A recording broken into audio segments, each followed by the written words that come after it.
ఇంకెరోజు అయితే 15వ తేదీ జూన్ నెల 2024 శనివారం. ఇంకెరోజు మనం మదనపల్లి మార్కెట్లో టమాటో స్టాక్ అంటే దిగుమతి అనేది వచ్చి మనం ఎవరిలో తెలుసుకుందామండి.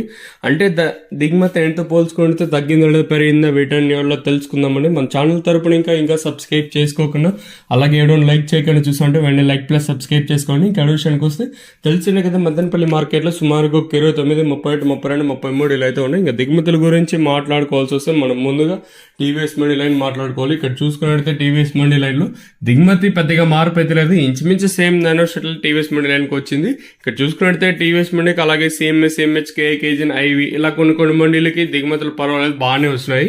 ఇంకా అలాగే జీపీఆర్ మండి లైన్ చూసుకున్నట్లయితే ఇక్కడ ఎంఆర్ఎం మండికి అలాగే మాలిక్ మండికి పర్వాలేదు, ఇక్కడ కూడా బాగానే వస్తున్నాయి. తద్దే మండీలు అన్నిటికీ సేమ్ నానో షటిల్ వచ్చాయి. ఓవరాల్ గా చూసుకుంటే దిగుమతులు అయితే పెద్దగా మార్పు అయితే లేదు. ఈవెన్ టీవీఎస్ మండి లైన్ మొత్తం చూసుకున్నా అలాగే జీపీఆర్ మండిలో ఎంఆర్ఎం దీంట్లో ఇంక్లూడ్ అయిపోతుంది. మొత్తం చూసుకుంటే దిగుమతులు అయితే పెద్దగా మార్పు అయితే లేదు. ఓవరాల్ గా జీపీఆర్ మండి లైన్ మొత్తం కంపేర్ చేసుకున్నా అలాగే టీవీఎస్ మండి లైన్ మొత్తం కంపేర్ చేసుకున్నా దిగుమతులు అయితే పెద్దగా మార్పు అయితే లేదు. కొన్ని మండీలకి పెరిగినా ఇంకొన్ని మండీలకి స్వల్పంగా దిగుమతి తగ్గింది. అట్లా బ్యాలెన్స్ చేసుకున్నట్టయితే దిగుమతులు అయితే పెద్దగా మార్పు అయితే లేదు. ఇంచుమించు సేమ్ ఎన్నో షిట్లు దిగుమతులు అయితే వచ్చాయి. మామూలుగా శనివారం దిగుమతులు అయితే తక్కువగా వస్తూ ఉంటాయి. ఈ రోజు మాత్రం దానికి కొంచెం డిఫరెంట్ గా అగైనిస్ట్ గా వచ్చింది. దిగుమతులు అయితే మార్పు అయితే లేదు. మరి చూద్దాము ఈ ధరలు అనేది ఏ విధంగా వెళ్తాయనే చూడాలి.